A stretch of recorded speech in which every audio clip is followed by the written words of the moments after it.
Today, we are kicking things off with a look at the House of Gucci. Drew, what's that about? Yes, well, 2 Ridley Scott films for the price of 1 in this episode, you lucky lot. This one is House of Gucci, and I'm sure entirely accurate and an utterly unsensationalised account of the lives of the Gucci family, and the introduction to their midst of one Patrizia Reggiani, who married one of the dynasty and then had him murdered after he divorced her. Patrizia, played by Lady Gaga, meets Adam Driver's Maurizio at a party and is immediately smitten by him. She sets her sights on him and eventually wins him over, with the two marrying, but Maurizio leaving the Gucci company and being disinherited by his father, Rodolfo, Jeremy Irons, who disapproves of Patrizia and believes her to be a gold digger. After Patrizia has a child, she encourages Maurizio to return to Gucci and help things along by insinuating herself into the family by getting friendly with Maurizio's uncle Aldo, Al Pacino, which eventually leads to her and Maurizio moving to New York and working for the Gucci enterprise there.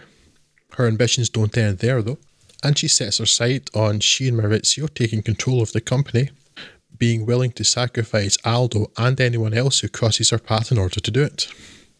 Maurizio, however, falls out of love with Patrizia and begins an affair, and in a fine, upstanding manner, dumps her by lawyer, which I think is the rich 1980s version of being dumped by text message, which, as you can imagine, rather angers Patrizia. Seeking revenge, she hires a couple of men to murder Maurizio, but it's because she loves him though, you know, before being caught and imprisoned.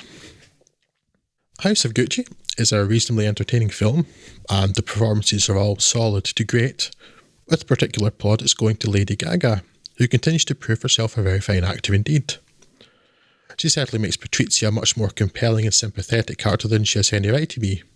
I only knew a little bit about her before watching this, the vast bulk of that from Lady Gaga's recent appearance on The Late Show with Stephen Colbert, but that certainly piqued my interest. Obviously, Patrizia is not a good person, because good people don't arrange to have other people murdered. But I was interested in what kind of a person she was. She seemed to be ambitious and determined, but not cold-hearted or self-centred, and that's fine. But Patrizia then bases some of her decisions on a fortune teller, which made me realise, oh, you're an idiot person. Okay. The worst thing about that, though, is that the film seems to suggest that Pina, her fortune teller, played by Salma Hayek, is actually psychic, which is weird. That and a few other things render the tone of the film a little inconsistent, to say the least, with oddly farcical moments mixed with the serious, and 2 notable scenes where the hit is being decided upon and then arranged, apparently happening when everyone involved had forgotten how to act. And then, well, half the time it's a strong character drama, and the other half is a soap opera. Of the farcical moments, most involve Paolo Gucci, Aldo's idiot son and the black sheep of the family, a character played so broadly and comically that, standing out from everyone else so much as he did, I assumed must actually have been that much of a buffoon, because it'd be too ridiculous otherwise. Only in checking the credits and discovering that he was played by Jared Leto, who I had 100% failed to recognise, did I think, oh, and begin to suspect the presence of an acting choice. I hope that you can hear the capital letters there. I'll grant that it's an entertaining, committed performance, but it's one that feels like it should be happening in another film entirely. The accents are a mixed bag too, but mostly a mix of bad, with Leto in particular always sounding like he's only a step or 2 away from declaring, "It's a me, Mario." Jeremy Irons, it seems, is entirely incapable of an Italian accent, whereas Pacino, who's otherwise very good in the film, is 50% Italian and 50% Jewish New Yorker. Though, really, the biggest issue I had with the accents is why they bothered with them at all. The Last Duel, which we'll come to soon, which is set in France, has everyone doing, or at least attempting, an English accent, you know, like they have in France. They could all just use their real accents. Would understand, honestly. Anyway, it's still pretty entertaining and worth watching for Gaga alone. Just don't imagine that it bears much resemblance to reality. Yeah, the only interesting thing that this film had for me was maybe Lady Gaga's performance. So I've not seen it, but I would like to see her acting a bit more. She's, or at least was quite good at it on the one basis that I have to judge it from. So Yes, yeah, I now have to.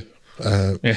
She was comfortably the best thing in that film. The Stars name, Born. Yeah, yes, I could not bring the name to mind there at all. Yes, and she's really good in this. Like, her accent it's okay.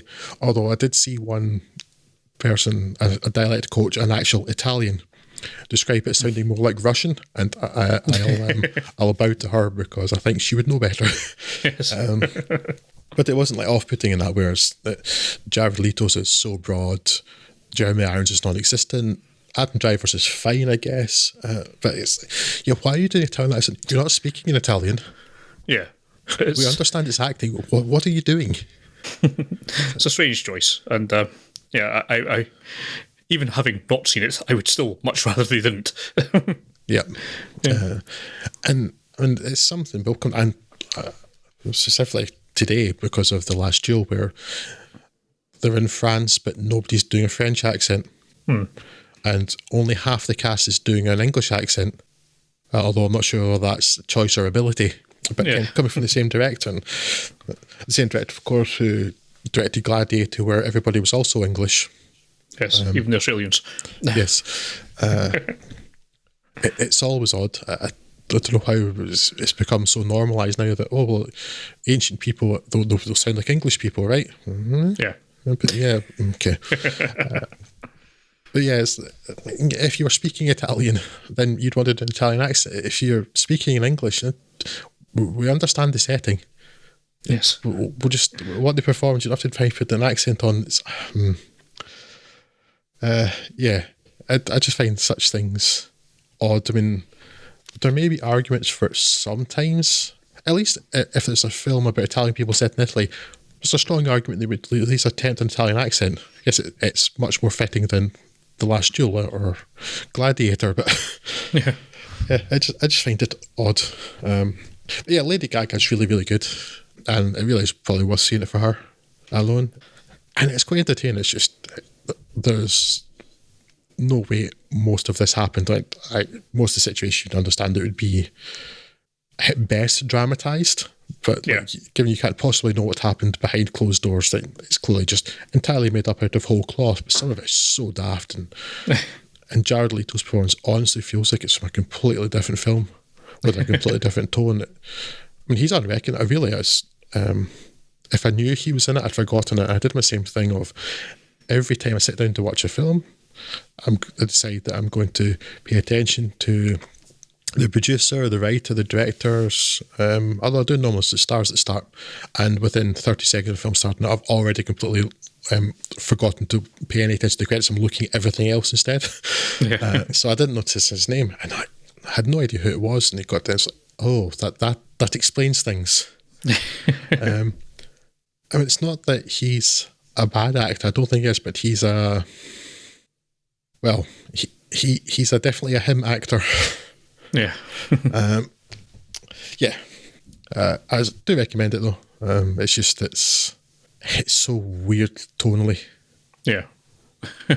particularly that character. That character doesn't belong.